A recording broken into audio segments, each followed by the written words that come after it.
Sister finds out 18-year-old brother has first time with mom's corpse and did unthinkable with her brain. What the fuck did he do with her brain? I gotta know. How high quality can I make this? I could do 4K. We can watch in 4K. Holy shit. Yo, all right, Mango, you're the best. Oh, okay, let's do audio check first. Okay. I gotta find out what he did with her brain. This video is probably gonna make me feel fucking sick and disgusted, but unthinkable with the brain. Was that intentional? You know what? I don't think it was, but I don't think it was. But then once they realize it, they're probably like, oh, hell yeah, we gotta keep that title. Bada bing, bada boo. They say that eerie feeling never really goes away. It doesn't matter how many times they're called to these places. One person writes, every single time we're called out, we expect every single human we come across in life and every single human that we meet to be alive. And then you see someone and you are told that they're dead. All your brain does is process, oh, this person is no longer moving. And it's weird because logically you know they're dead because why else would you be here? But you also expect them to pop up or start moving after a while or start talking to you, but they don't because they're dead. I can't imagine one person gives some advice on how to deal with that. It. My first death scene, I went to sleep and I could still see their eyes. I had to take pictures of their eyes. I just had to remind myself, it's a job. It needs to be done. You just have to make sure you leave all of the emotions at work. Do not bring it home with you. That is the job of a crime scene investigator. They have to be there to meticulously log every single detail and evidence, just taking pictures from every single angle, every feasible possible direction. Sometimes, even though the purpose is taking pictures of the evidence, there is so much thought that goes behind every single picture entered. Unfortunately, you can't really not think about it. Taking pictures of the extent of the gruesomeness, of the brutality is very important. You need a ton of pictures, though, without all the quote-unquote gore. Because they say if it's too gory, the defense attorney may successfully object to admitting a good chunk of the evidence pictures for the jury. So you need some that are probably going to make it to the jury, and then you need some that show the brutality, and then you need some that do a little bit of both. How does that even work? I guess if it's just too graphic, they could try to not show the jury. Because one person writes, it's a very tough job. Everyone that I know that's done the job ends up pensioned off with PTSD. I mean, constantly documenting the tragedy and the worst of humanity eventually takes its toll. Just seeing the images is quite different from actually being at the crime scene where the trauma and the grief and the violence is not like, quite I can't so abstract imagine anymore. Having with to one do that. confirming, since I've been in this field, we've lost on average 1% every 18 months due to mental health. And what I mean by lost is not just a regular job turnover. Like they went and got a new job somewhere else that pays better. I mean, these people are totally unable to work at all in any field. They're gone and they're medicated. The photos typically come in at least 3 sets. Wide angle shots to show the jury, typically the whole crime scene. Then mid-range shots to show a few pieces of evidence and in relation to each other and the whole scene. So if there's a knife next to a chair, you gotta figure out how to show the exact distance in a photo without letting the angle get distorted. Then you got the close-up shots of specific pieces Unfortunately, of you gotta evidence. think so much about the March photography 26th in Texas. Texas! Officers arrive. And the first thing that they will later take pictures of is that little green door to the apartment. They take a picture. This is the door to the unit. Unit 1707 swings open and the 2 officers are standing at the little threshold. The maintenance worker that just handed them the key to this person's unit is standing behind them. He probably can't see what's inside. I don't know if he even wants to see. He's just kind of standing there. The first thing the officers see, though, is on the ground. There's a very large stain. It's a trail of blood. It's on the couch too. Like someone like put their hand up there. Goes from the living room, the leather couch, all the way into the hallway. Oh my God. Police! They walk in. They take a mental note not to disturb anything because they've got to get pictures of all of this later. But first, they need to know what they're walking into right now. They follow the blood and it leads them all the way from the living room down the hallway to the right. And there's family photos throughout the entire apartment. Oh, no. They follow this literal blood trail down the hallway into the bedroom on the right. And on the floor there, The right when you crosses open the are door, there. is the partially nude body of Kimberly Hill. There's this bloody hammer with a wooden handle laying next to her head, and it's pretty clear that Kimberly is deceased. I mean, this is the murder God. weapon. The report notes gaping wound on the back of her head. Obvious head trauma. The officer writes, I noticed blood and tissue on the floor. Brain matter was also on the floor next to the female, along with the hammer used. The rest of the 2-bedroom apartment is quote unquote cleared, meaning there's no suspect. Whoever did this to Kimberly Hill is gone.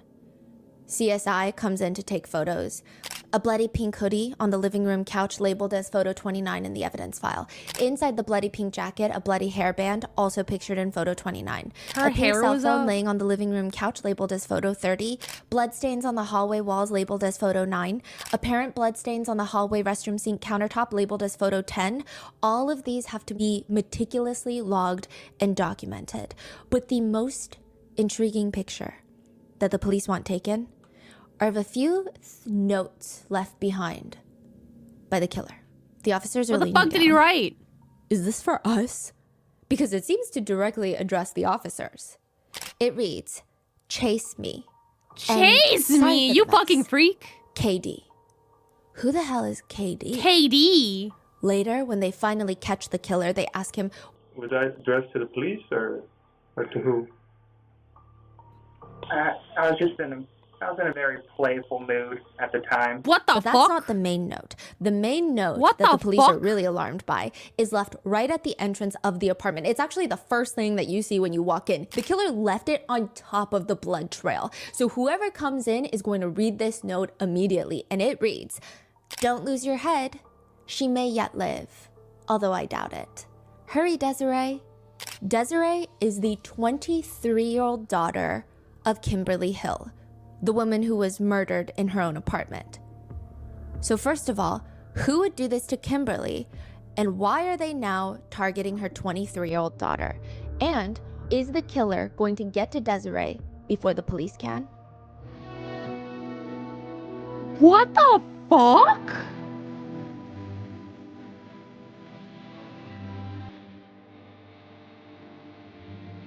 Like, she expected this girl to come home, or like they expected the girl to come home and possibly save her mom?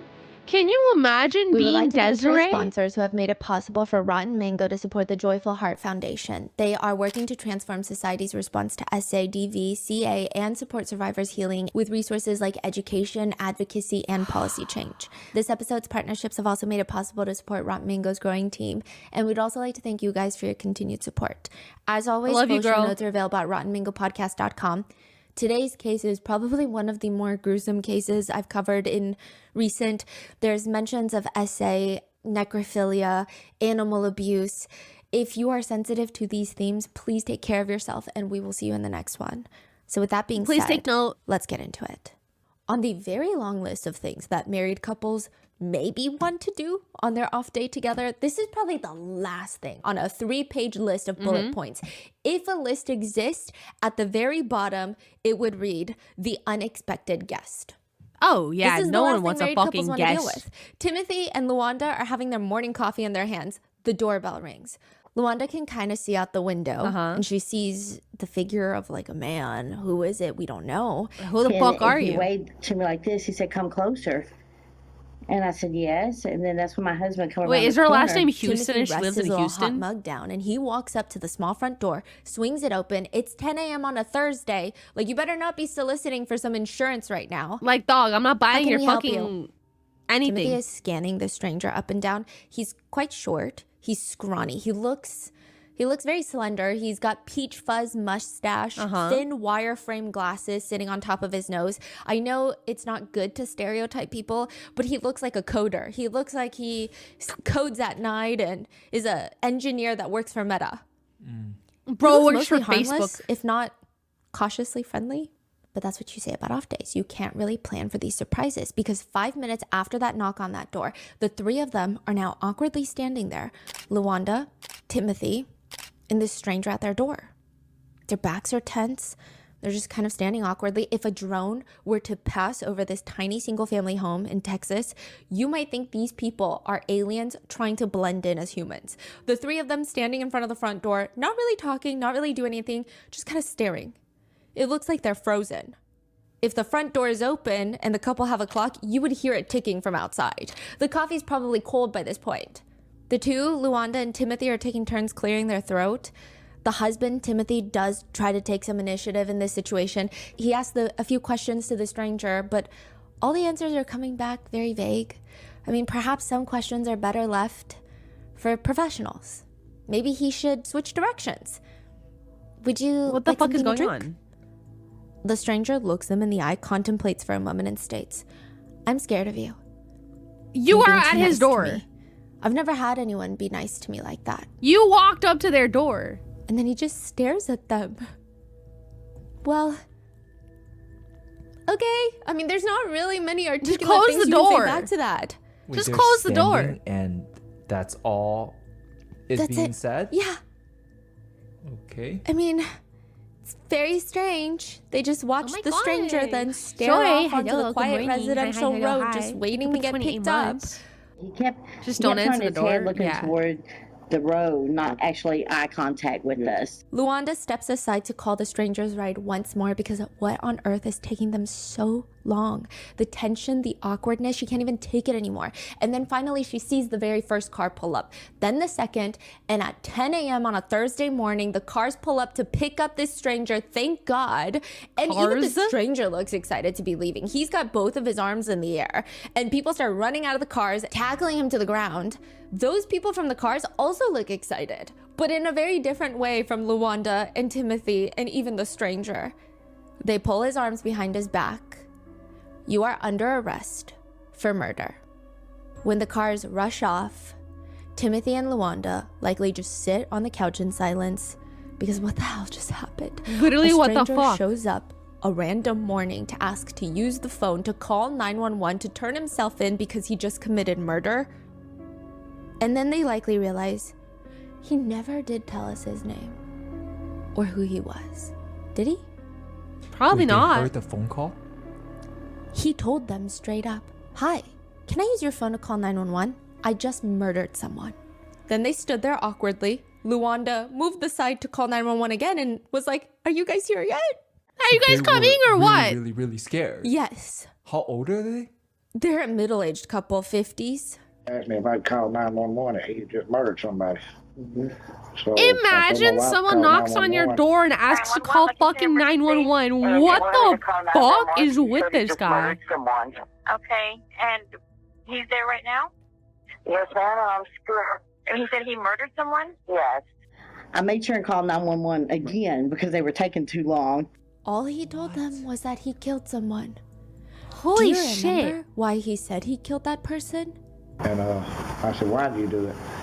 And he just kept telling me lots of reasons. He wouldn't ever tell me why. But Lots of 23-year-old reasons. Desiree Yikes. is brought into the interrogation room with the two officers. One of them is very bald, by the way. A lot of people have commented that the center of his head, where he's bald, is very bald to the point where the fluorescent lights do, in fact, kind of sparkle off the top of his head. But that's Leave him neither here alone. nor there. I point that Leave out because he alone. appears to not be a medicine No point. favorite. Just They give him sit some Desiree just for down men. on one of the chairs. Because remember, there's a note left for her. She's wearing jeans, a red tank top. She looks like she's getting ready to go on a run or run some errands, but she just got pulled here instead. Initially, when the two At that investigators point, sit her just shave down, it. Yeah, it's kind of just go hard bald. to Just go say full. exactly how they're treating her. It feels like she's being treated as a suspect in this case, just judging by the way that they're talking to her.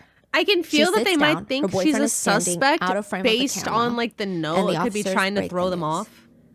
That her mother, Kimberly Hill, has been murdered. And Desiree slams her hand on the table and she's screaming, "Fuck." She gets up and she's hyperventilating, trying to calm herself down so she can sit back down and talk to the investigators. I don't think she was involved.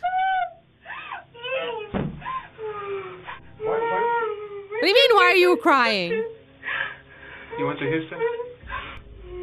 Fuck you mean, why are you crying? That's her mom.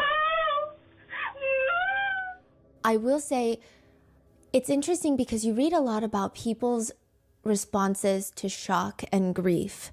And a lot of the times, Bro you can really feel the went, shock your and mother grief got in their murdered. She starts responses, crying, goes, but it why are you still crying? feels a little bit further away. What are you Her on reaction about? feels incredibly relatable for some reason. I don't know if it's her age. I don't know what it is, but it's the way that she's kind of trying to pace and hold it together. And then she's sitting down and then she's standing up. She slams her fists on the table. She's clearly very distraught. But oddly, the investigators seem to have very little sympathy. Desiree's gasping nonstop. It's like her body can't decide if she wants to collapse or keep sobbing. It doesn't make sense. In between breaths that she sounds like she's choking on, she's apologizing to the officers.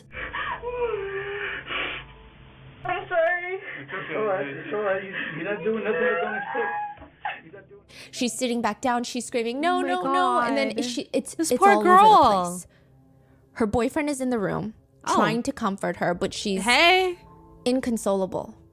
It takes a few good minutes for Desiree to be able to sit down, and clearly she's doing everything in her power to respond to these questions because every answer could be very helpful right now. The officers wait for her to be semi-calm, and then they break the news to her. We're gonna tell you this. We haven't told anybody else, but he he wrote some notes before he did what he did. Oh, We're wow. worried about you because You were on the list. he was planning on killing your mom and killing you, and then leaving town. Desiree takes a second to absorb what she's just been told. She was on the She's a killer's hit target. list.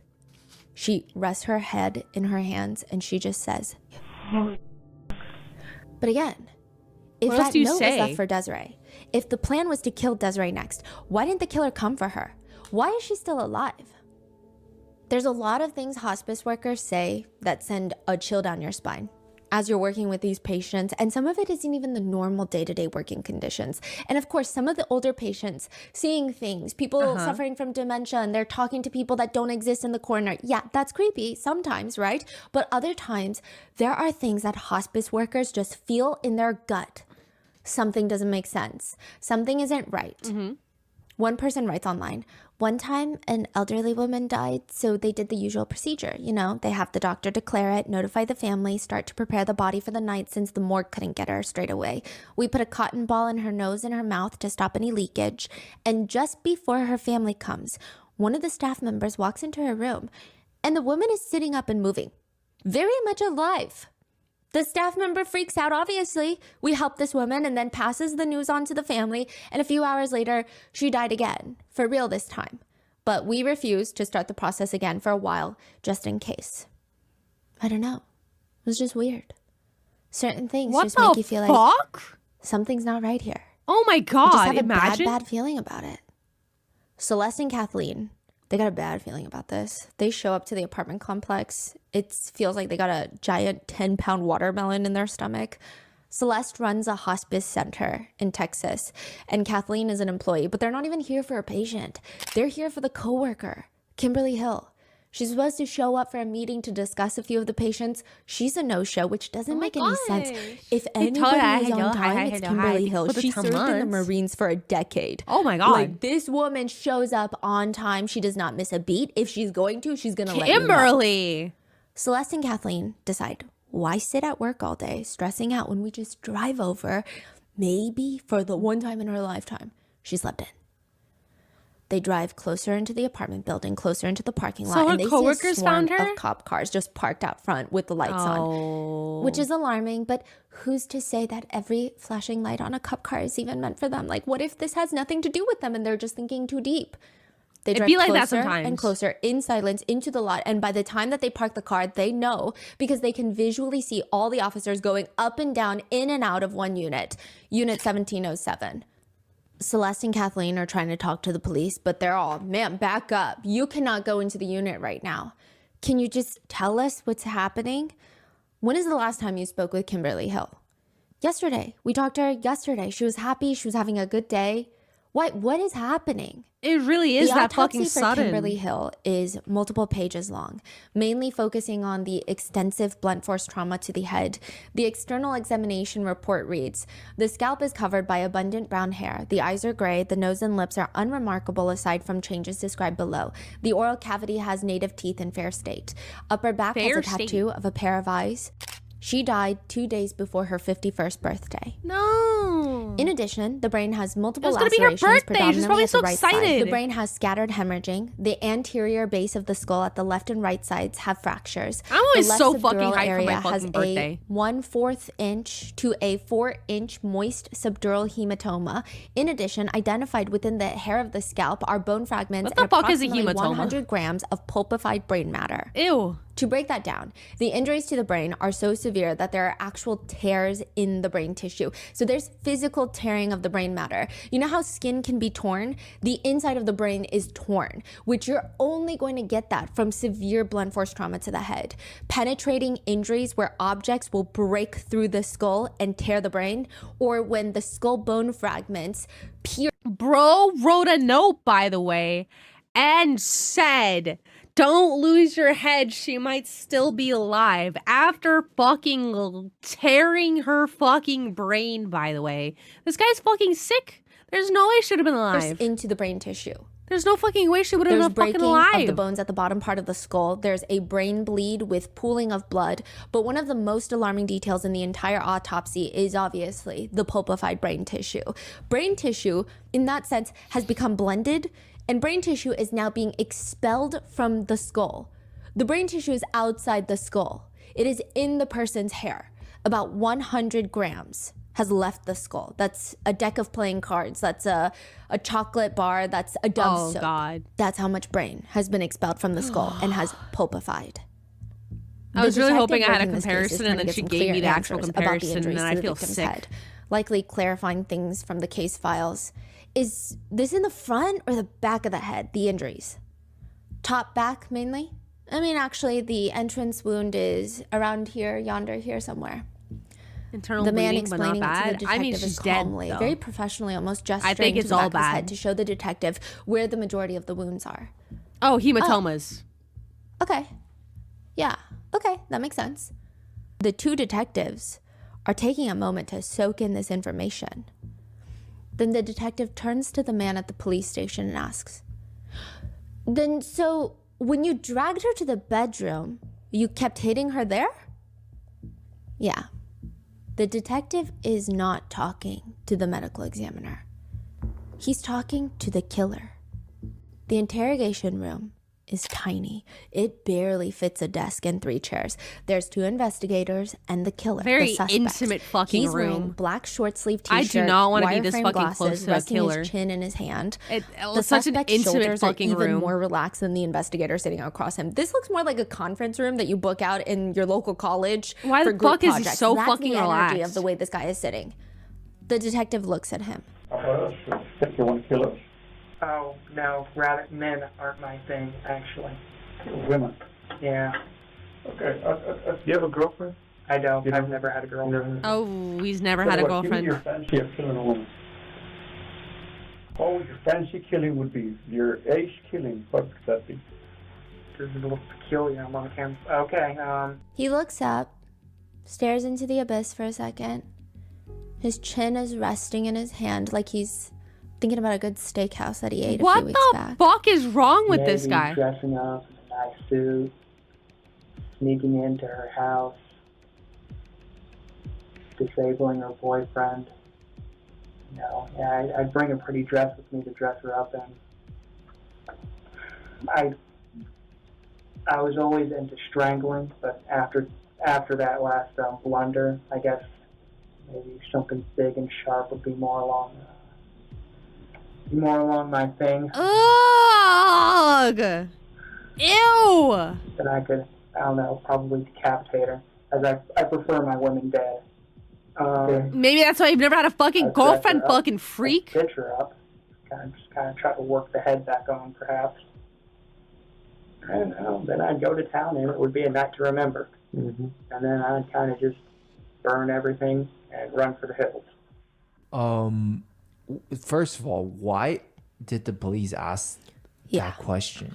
I think everything about this confessional with this suspect so far indicates a serial killer in the making. So maybe that's why they asked. I will say the interrogators for this case they are caught not him fucking liked. early on the first fucking I think a lot of kill. people think good thing the killer confessed because they were not going to solve this case. Yeah. A few things that are psychologically intriguing aspects to his perfect crime. The first being that his perfect fantasy involves being nicely dressed in Quickly change his name to Mr. Shouldn't Talk. No, it's okay. Corbin's here though. Corbin, I think, wants to sit on my lap. Oh my fucking god. Bro, they asked his fucking... I did not want to hear about his fucking fantasy of murdering fucking women. Bro said it so matter of fact, like it was a fucking school project. Yeah, I think I would dress up in a nice suit. Corbin does not want to sit on my lap? What the fuck? Come here. Come here.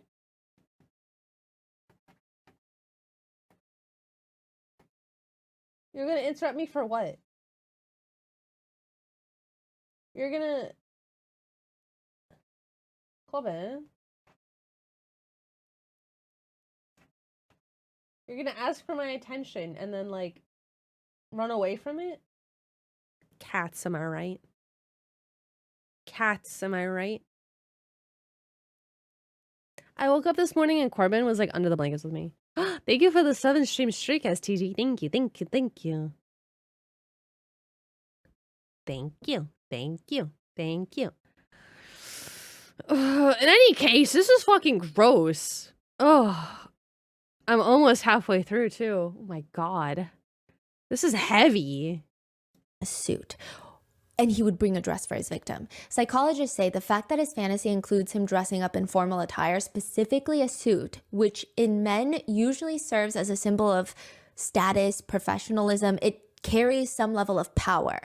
Then the fantasy of dressing up the female victim is additionally telling. They say the victim is treated as an object to be manipulated. Changing a victim's clothing is actually a form of asserting control over their body and their identity. The fact that he is dressed in a suit, the fact that he wants to dress the victim, that suggests almost a ceremonial aspect to the fantasy as well. And interestingly, in the fantasy, he mentions he's going to target a house with a couple rather than a woman that lives alone. And the first thing he's going to do is disable the boyfriend, which means the offender may desire to demonstrate dominance over other men. He doesn't even kill the boyfriend, by the way, just says feelings disable. of power. So he's not talking about Desiree. No, he's not talking about Kimberly. He's not talking about Desiree. This is his perfect murder. The perfect, like he would get the most satisfaction out of. The ultimate fantasy for him.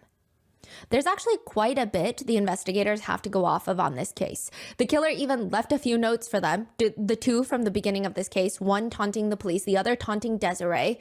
But Would he third want the fucking is about the boyfriend killer to like himself. know that he writes at killed the very girl? top, life resignation notice, underlined. I had a change of heart. I said I was going to do it, and so now I'm going to stick by my word. I am a man after all, albeit a He hilarious fucking draws one. the circles and Too eyes. much damn work, so many obligations. Seriously, people. But most of all, me. By the way, I've always fantasized about murdering and R-wording you two. It's kind of funny how you never really know someone, not even your own son or brother. Oh, that's fucking Sorry for chilling. the bathroom mess, mother. Good luck recovering from the shock, you two. Sincerely, or not, Kevin Jazrael Davis. Kevin Jazrael Davis. Wait, he killed is the cat Kimberly too? Hill's biological son and Desiree's half brother. What the? And who is this letter addressed to? He's talking to the mom and the sister, right? Yes. But he just killed the mom. Yes. Or was this like meant for her to see before her? Yes. He thought about self-exiting. He wrote this letter. And then he changed his mind and killed his mom instead. The bottom of the letter, there's a little notation. P.S. I killed that stupid gray cat because I was bored one day. Sorry. Because you were Now, bored? 10th grader, 18-year-old Kevin Davis is sitting in that interrogation room. Less than 10 minutes after reading Kevin his rights, Kevin is calm. One hand is resting on the armrest, the other is casually placed under his chin. Sometimes he itches his chin, sometimes he gestures to talk. It doesn't appear like he's nervous. He's just chatting, answering all the questions. 18 Is still she in your 10th grade. natural I kind of biological glossed mother? over that mentally. Yeah, actually, she is my natural mother. But I take after my father. He later goes on to explain, but he's not really in the picture. He's an idiot. He's an idiot. Oh, yeah. He looks at both the interrogators. I'd always loved my mother, I guess in the wrong sort of way, but a kind of love, I guess. Maybe some rage. Maybe just a little. But, He mentions to the two detectives in the room very casually. oh yeah, I lost my virginity to a corpse. What did he just say? He says the whole night starts because he asked his mom for permission. Permission for what? To die. Very beginning, I asked my mother for permission. Well, no to mother die, would or say, rather, like, yeah, go die.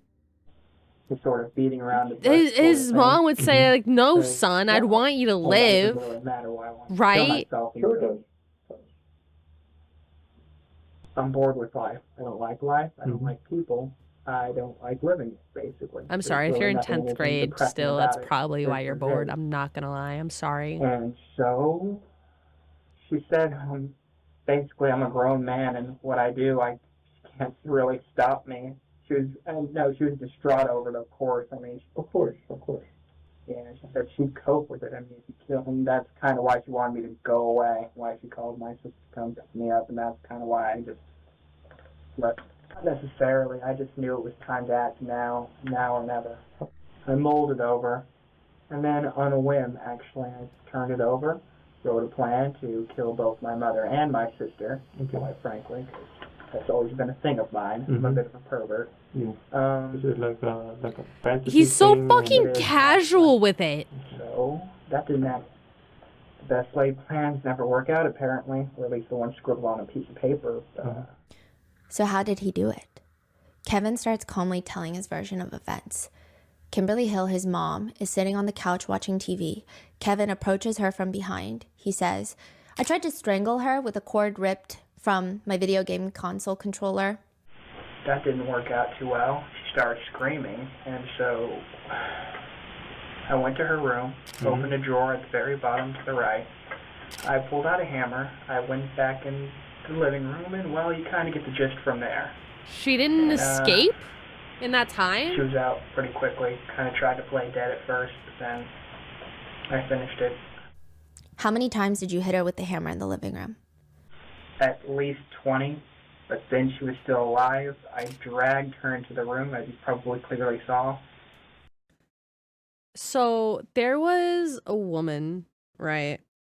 You can survive getting beaten by hammers, obviously. I don't like hearing that she got hit 20 times with a hammer. But there was a woman there's a second 7-Eleven somewhat near to me, but I don't go to that one because the police get called there all the time. But a couple years ago, a very well-loved elderly woman went to 7-Eleven, and this guy in broad daylight just beat her the fuck up with hammers, and she nearly died, and she was in the hospital for a long time. And it's fucking traumatizing. Like, even if she had survived, getting beaten by your son with hammers in your own apartment. Like, can you imagine your son coming up to you and being like, Mother, am I allowed to die? And she'd be like, she told him, you're a grown man. I can't stop you. But she was sad about it. And then you decide to kill her? Like, I don't understand how A goes to B. That's fucking horrific. He uses his hands to narrate. He sounds like an older Southern lady that's a little bit disgruntled at an establishment because they forgot to give her ice water. A little bit of disdain, but not. Her it's not biscuits were a vicious, little just very dry. casual. This is probably the second least entertaining part of his day. And then what did you do after that? Then I had sex with her corpse. You did? Okay. Did you cut her? I did, actually. Have you ever done that before, like got sex with her? No, I haven't, actually. This is just the first time? Oh yeah, I lost my virginity to a corpse. Okay. He continues to tell investigators that after killing and committing acts of necrophilia against his mom, he took a bath. I took a bath before then. Well, that's a little personal, but yeah, I needed to clean it off, and so,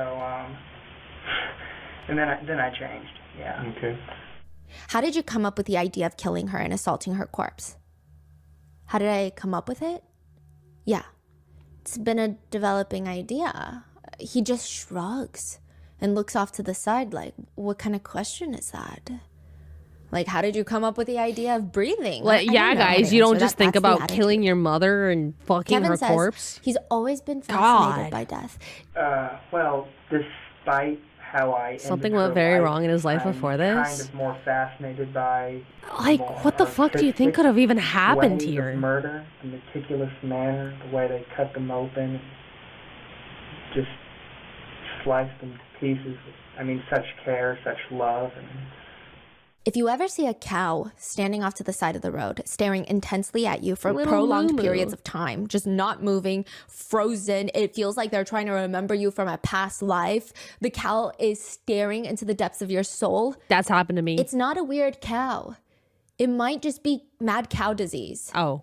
It's a neurological disease, and if you walk closer, you might even hear the cow grinding their teeth.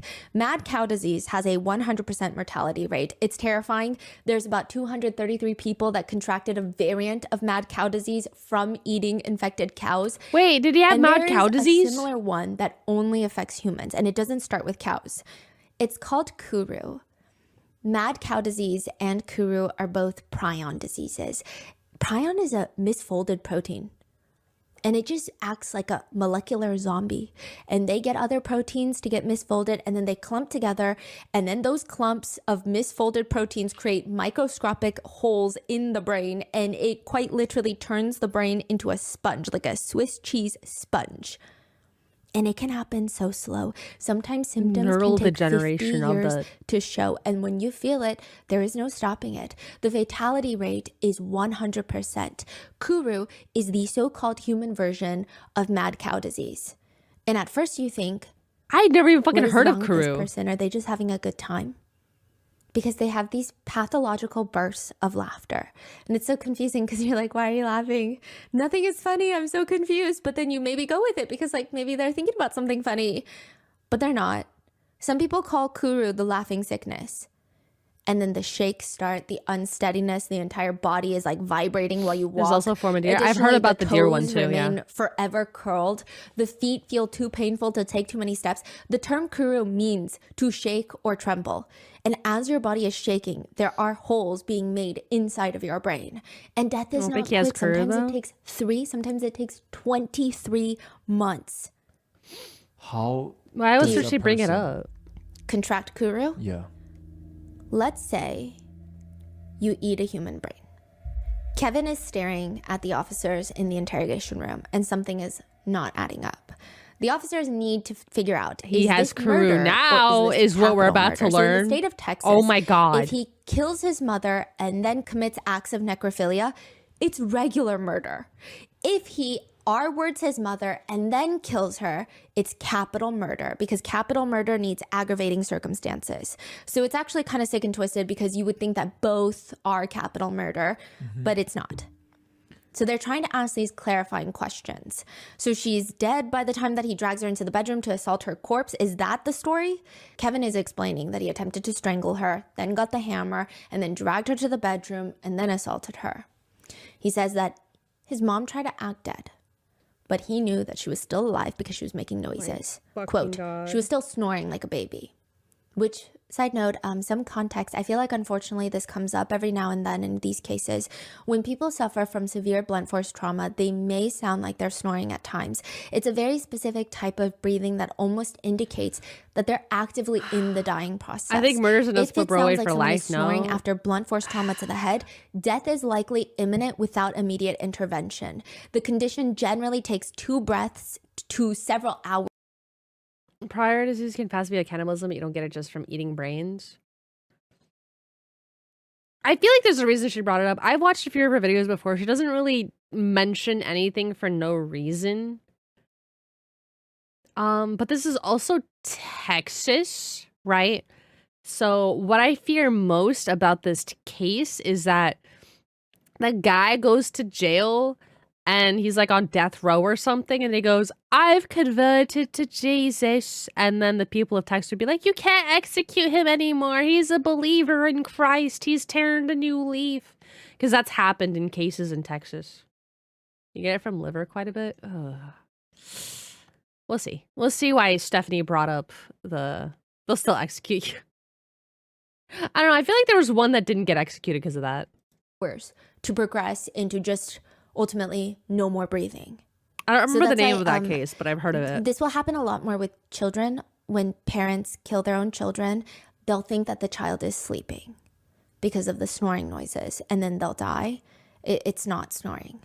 Kevin says he decides at that point to take a knife, a steak knife from the kitchen, and stir her brains with it. That is the words he used. Oh, that knife. Actually, I used that to stir her brains up a little, but then that didn't really work out, so I just kind of decided to delve on it, and then I wormed my hands into her brains to kind of just cut it.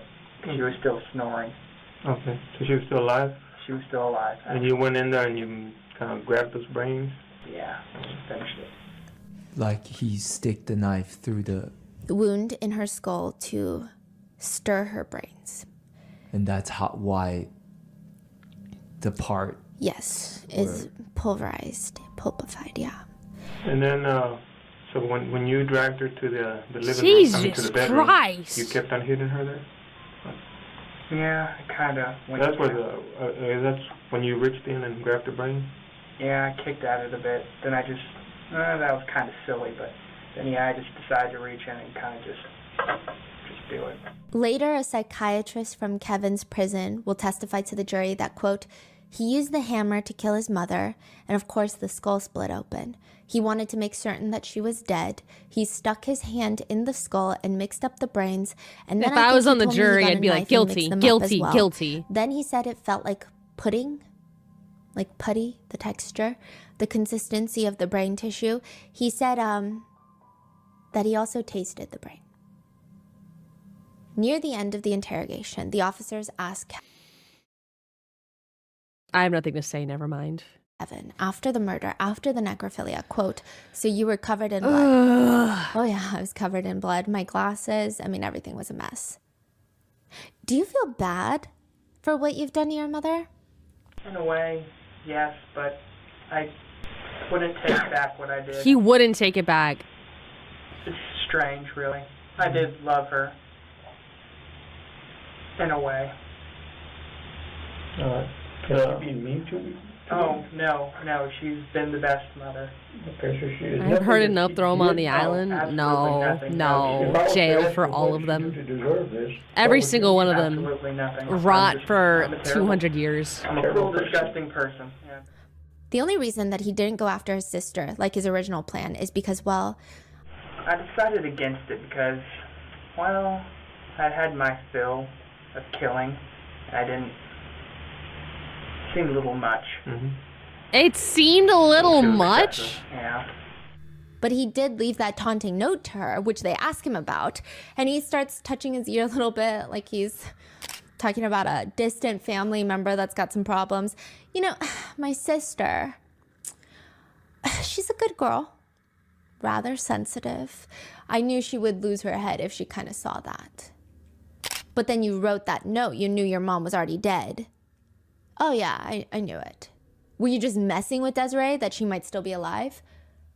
In my sick sense of humor, I was pretty well off my rocker by then. Do you consider yourself mentally disturbed or crazy? Do you consider yourself any of those things, or you think you're just okay? Like you just have some bad thoughts? I'm not mentally disturbed. I'm what? sane. I know exactly what I did. I know that it's wrong in the traditional sense of wrong. Now I feel vaguely kind of like I'm done. So you still feel like you're done with your mom? You still feel like you want to keep on killing to keep on the other fantasies, or how do you feel? Kevin takes a moment. He sighs. I came here to pay for my crime, so I guess I should continue with the truth. Mm-hmm. Truthfully. Yes, definitely. I would kill again. Mm-hmm. Wow. This If will this help is in how court to bad put him away 18-year-old for Kevin longer. is, if this is how unstoppably evil, how did somebody not notice? Or did they and nobody said anything? I mean, police are trying to figure that out. All Kim told her close friends was, yeah, sometimes she has problems with Kevin because he doesn't really like going to school and he just wants to play video games. And he does kind of seem like a loner with no friends. But that's it. The detectives ask around. They all say the same thing. Some of them even say, I thought he was a good kid. In the interrogation room, they asked Kevin, how do you do in school? Pretty mediocre. I never really could muster, but didn't even really care. I mean, I guess I excelled in English for all that was worth. Okay. How about sports? No, I don't like sports. Desiree says while Kevin has never been violent or abusive to anybody, he just seemed like he had some social issues. She says he was kind of born different. He had severe ADHD. He doesn't really have any friends. His dad is no good, but he was never physically abusive or anything like that. He would pop. I have to say, right, to not pass in the American school system, you have to be doing you have to try to not pass, I feel like. Because I would have classmates in some of my classes where they were like, yeah, I didn't turn in anything. And they're like, oh, my teacher said they're going to fail me. But my mom went and talked to them, so they're giving me a barely passing grade so I can go on to the next grade. I feel like I don't even fucking know. Like, how... He says pretty mediocre, but I feel like it's worse than mediocre. Didn't they say he was 18 in 10th grade? Oh my, like, you have to have been held back twice. Off at the mouth and tell my mom crazy stuff like, fuck you, you fat bitch, like stuff like that. And she would just let it eat her alive. Desiree was on the phone with her mom the night of the murder. She Kimberly says, was way too my nice. mom told me that they got into a fight and Kevin was just being disrespectful and just saying some really hurtful things. She told me she would call me when she felt stronger. Do you know what the fight was about?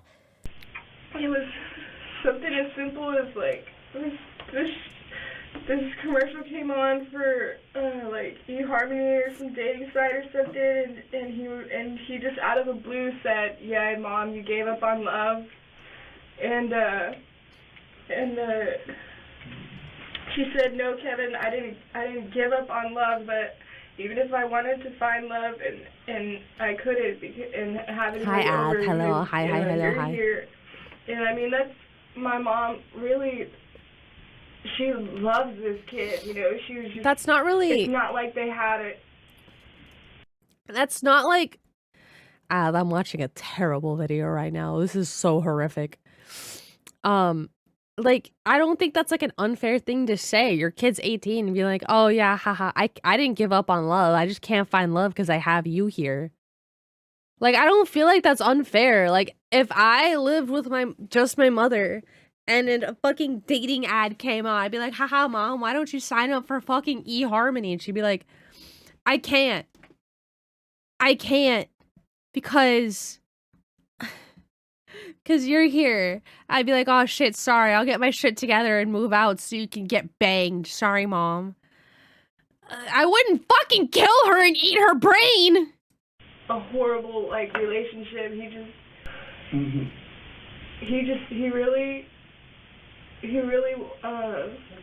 can't think right now.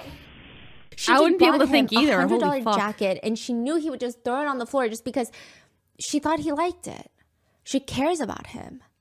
My mom told me last night that he screamed. I wanted to say this for such a long time, but I don't give a fuck about you or my sister if you guys died. It's crazy. You know, this kid is spoiled to death in there. She was just really upset, and I was trying to calm her down.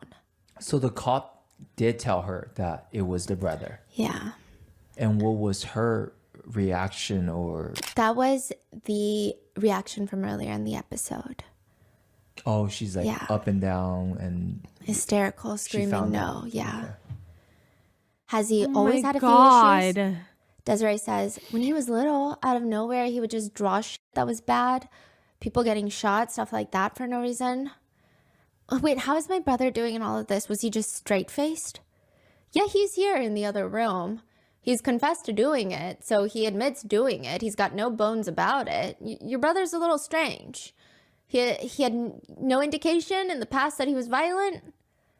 I mean, We've had fights face to face where we were screaming at each other, and he's never hit me. He's never ever done anything like that. I've never seen him really get so angry to where he'll even punch in a wall. I've never seen that. The detectives oddly laugh. You're the one that punches a wall, right? Yeah, I mean, there are issues. He would talk about if they had a fight, like, I'm going to self-exit, blah, blah, blah. And one time my mom did call the police and they did take him to the hospital. They confirmed that Kevin has no girlfriend, no friends in general, and he spends most of his day on the computer. Now, side note, experts do not believe that Kevin would have ever self-exited. Even his life resignation notice, which is supposed to be the last letter he leaves his family, he writes, "Good luck recovering from the shock, you two." His self-exit, had he ever done it, would have just been to hurt others. But he decided, I'm just going to hurt them directly instead. The detectives asked Kevin, he just wanted to hurt people. Did you ever tell anybody else what your plans were, what you wanted to do to your mom and your sister? No, but over the years, there were hints. As a younger boy, I was a lot dumber, a lot more angsty, you know. I said things, but I guess they basically brushed it off. I guess the hints were everywhere, but they're my family. Family looks past that kind of stuff, or they try to not look at it. Mm-hmm. Later, Kevin is asked about committing necrophilia and if that's the first time that he's done any sort of, well, they use the word sex. They ask, you've never done that before? Kevin has his chin resting in between his thumb and index finger, and he looks down. Then he taps his index finger on his face, his chin 3 times, and says, well, I guess since I'm being quiet about it, I might as well tell you now. And it's on the note too, the PS part. We used to have a gray cat named Claire. Oh yeah, bestiality is a thing of mine too. Now you know. And so I strangled it, I drowned it, and then I cut it open, and you know the rest. You kind of get the rest. You had sex with the cat, with the dead cat. What the ripped it open, fuck? stuck it in there. Yeah. To the cat? To the cat. Corpse? Yeah. Have you ever done anything with a live person? No. So that's your thing. Having intimate relations with live people don't turn you on. It's the dead part. Dead person, dead animal, that's what turns you on? I don't it's gotta be like a fucking power thing. It's power and in the end, piece of meat. I guess it's harsh to say, but it's a power and a strong sense of control for sure. You want to add about what happened? That's important. I'm not even sure he derives actual pleasure from it. He just wants to feel powerful. What? Like, yeah. What? So a lot of people are confused why Kevin turned himself in. The plan was to kill his mom and then go kill his sister. He decides not to kill his sister. He said he thought it was a little much, a little excessive. However, a lot of people think it's because she probably was living with her boyfriend and he decided it wouldn't end up happening. Like he would be overpowered by the boyfriend. And that seems to be a part of his fantasy, is to disable the boyfriend. And if that doesn't work, it would be the opposite of his fantasy. So then he says he's got fucking on his bike. scared. He rode all night long. So he's biking. He got fucking scared of Desiree's boyfriend. That's the only reason. Night he's biking. 10 in the because morning of the piece on of Thursday, shit. He shows up to a random person's house and he decides, I'm not going to do it anymore. Like, I'm not going to go on the run. There's no point. I think that he genuinely knew that his odds on the run, because he didn't have a plan, were not good. So after the murder, he wrote those multiple notes. Yes. One is for the cops. Yes. One is for the Desiree, sister. yeah. And he left it at the front door. Yes, because he thought the sister was going to come over. I don't think that he thought that the people I don't at think work they knew would about call the in a wellness cat. check. Like, I don't think they knew about what happened to the cat. Like, maybe he hid the body so and like they just assumed the cat ran away. Before Yes. the work people came. Yes. It was a wellness check. Yes. Turns into a... Yes. And then simultaneously, he's at a random person's house in the town over asking to call 911 because he killed someone. And that triggers more police to show up to check on Kimberly. Oh, okay. He's very calm throughout the entire part where he shows up to Timothy's house and his wife's house. He even says about that night bike riding. You know, I kind of zigzagged around like an idiot. I had no idea where I was going to go. I mean, it was a little leisurely because, I mean, the after mom you didn't murder have a someone, boyfriend. After you cross that kind of line, you don't really think about what you're going to do next. And then they call 911. The mom didn't have Timothy anybody. and Luanda, and they're remarkably calm. 911, location emergency. Yes, ma'am. Someone just knocked on my door. He's here at my door right now, and he wanted me to call 911 because he said he just murdered someone. Okay, and he's there right now? Yes, ma'am. I'm And you I'd be said he fucking murdered scared someone? too. Yes. Okay, is there any way that maybe I can speak to him? Would you like to talk to 911 on the phone? She's being so Hello? polite to this What's guy. going on, sir? So, as I said, I murdered someone, actually. You said that you killed her? What happened? Well, I killed her. I guess it'll come out in court. What I'm saying is, did you shoot her? Did you stab her? Or I bludgeoned her with a hammer? Okay, sir, we're gonna get somebody over there. Okay? Okay, bye. He tells Timothy and Luanda that he's been walking the train tracks all night crying before he decided to turn himself in. Luanda I don't think that said motherfucker was she was crying. very scared, don't get her wrong. But she was also kind of confused on whether she believed it or not. She says, In a way I did, but in a way I didn't. I thought maybe he might have been on medication or something, you know, because he was just too calm and just, you know, nonchalant about everything. I don't think It's he was like- fucking crying. I don't think she he thought fucking maybe cried he's on about it at drugs all. and thought he did that, but not really. Yeah. As to why Kevin answered Luanda and Timothy's questions, like, why'd you kill someone? He says lots of reasons. He explains, I was using their phone, so I thought I might as well tell them when they asked me questions. I mean, they had questions, and I'm using their phone. Timothy was supposed to be at work that day, but called off, which a lot of people think if Timothy had not been at that house, he might have committed murder again. It seems like he is scared of physical confrontation of other men. He's a bit scrawnier. He likes to, I guess, take advantage of people that might be vulnerable to him, whether that be his mom because his mom loves him, or whether that be a woman that I didn't even is fucking smaller think in about stature. that. But people suspect without Timothy, he might have tried to kill Luanda, but didn't have the courage to overpower him. When investigators asked Kevin how long he's felt like this, he said, It's around my preteens, actually. Yeah. Do you ever seek any kind of medical attention, psychological? And you feel like you can cope with that?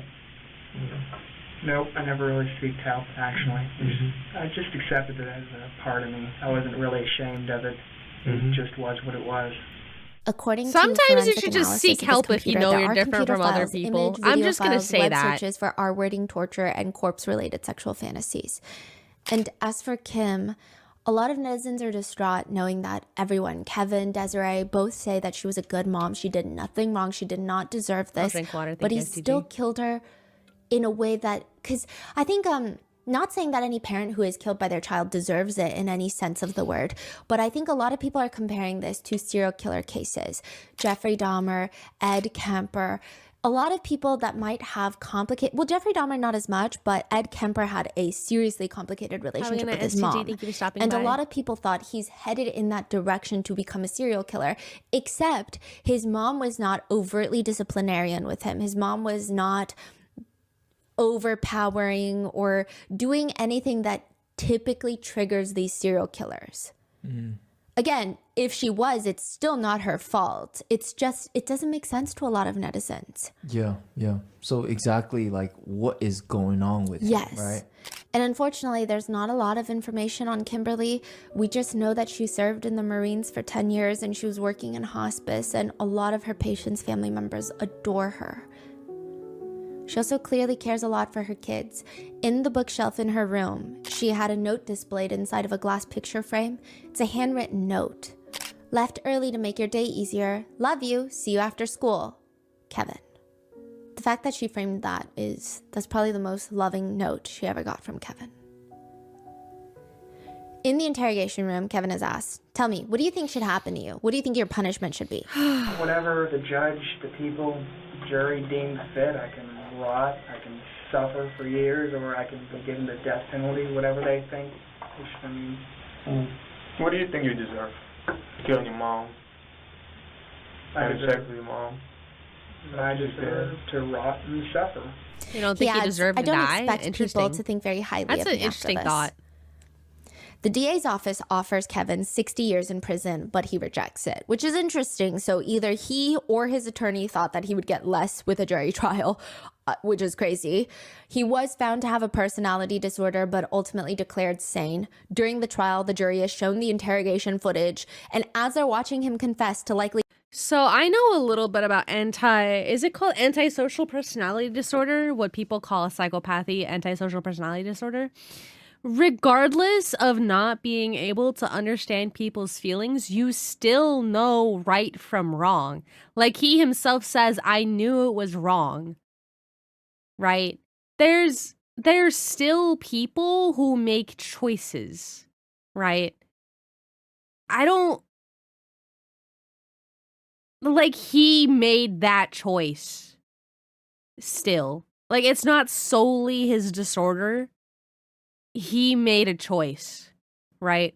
He knew there was something wrong with him. He continued to feed that part of his personality disorder continuously and chose to kill his mom and eat her fucking brain. Some of the most heinous crimes they've ever heard uttered on this planet. When that video is over, he swivels around in his chair, faces the jury, and smiles at them. During impact statements, Desiree comes to face her brother. The whole time, he's just shrugging, sighing, as if he's getting a lecture from an older sister. Kim's dad, his grandfather, tells him, I don't quite know what to say to you. You killed your mother. You just don't do that. You took the only person who had your back, and now you're all alone. He's cracking his knuckles. He's smiling. He's stretching his legs. What? When witnesses are asked to identify him, he waves and smiles at them. It takes the jury less than an hour to convict him, but because he was not charged with capital murder, he will be eligible for parole March 25th, 2044. What is that? Like, how old will he be? So that will be, he'll be like 50. Wow. I will not be in Texas there's in 2044. No reports. Sorry, of guys. What's his issue? I will not be in Texas. Personality disorder is the mainly, only thing. Yeah. And he is held in a facility that focuses on psychiatric issues. But I don't think he's going to get out for parole. But legally speaking, he is eligible. And a lot of people say this is one of the most disturbing true crime cases that they've ever come across. A lot of people feel like he's Edmund Kemper in the making, a notorious serial killer. Others are just upset at, quote, justice. They say this thing is eligible for parole. Others are just having introspective moments. I mean, there are probably hundreds of thousands of people like this on Earth. It's insane to think that they dwell amongst us. A person. With one commenting, to be honest, this guy sounds like an 8chan edgelord basement dweller who admired serial killers but wouldn't have the balls to become one. He's a wannabe killer who's really just a Mr. sad Talk, loser don't who worry, just you're watched not way a too many woman. sick, intimate videos. You'll be gore. fine. Others believe that his mom is wrong. This is crazy. Some people say that when he told his mom that he was going to self-exit that day, she didn't do enough to stop him, and that's what triggered this. But others argue, or some people argue, no, the mom must have been abusing him somehow, we just don't know it. To which a lot of netizens write back, he's just plain old evil. People say, oh, he must have been abused. He must have been he's just straight up evil. I don't know why it's so hard for people to comprehend that he's evil, and evil exists in the world. He's sick, he's evil, he's psycho. That's the comment. Others are upset with how the investigators are treating Desiree, writing, these two detectives were so unprofessional. Yeah, that's another thing, Av. You can still tell right from wrong. I know a few people who have the disorder, they asked about it. They're always so nice, and they say it's easier. It's good to be nice, and what's the point of hurting people? It's generally easier to not be a dick. Life is easier when you're nicer to people. You make your life harder on purpose by being an asshole. Being a good person to others makes your life easier. Honest to God. So you still know right from wrong, even with a personality disorder. That's not like the sole reason. This guy's just fundamentally fucked up. And like he chose to do that. You can't just entirely blame his personality disorder. He went off the deep end and decided to do this. And treated the poor sister dreadfully. Their conduct was unbelievably terrible. With another comment agreeing, great work by the cops for making this as traumatic as possible for the sister. Some even point out the 911 operator. The way the 911 operator handled this was incredibly unsafe and ridiculous. Asking her to make direct, prolonged contact with the brutal killer. Like, can he talk on the phone with me? And the police not showing up until after the second call. With another writing back, yeah, 911, what's your emergency? There's a killer at my door.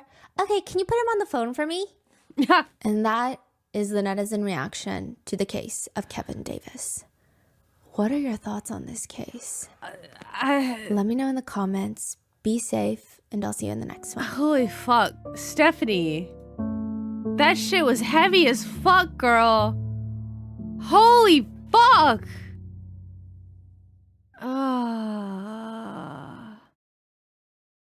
Yeah, he said on tape he would kill again.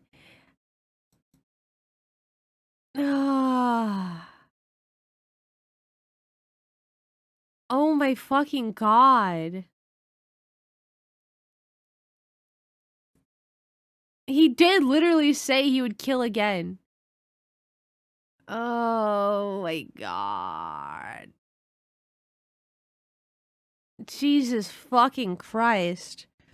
Good job on the video. I feel fucking sick.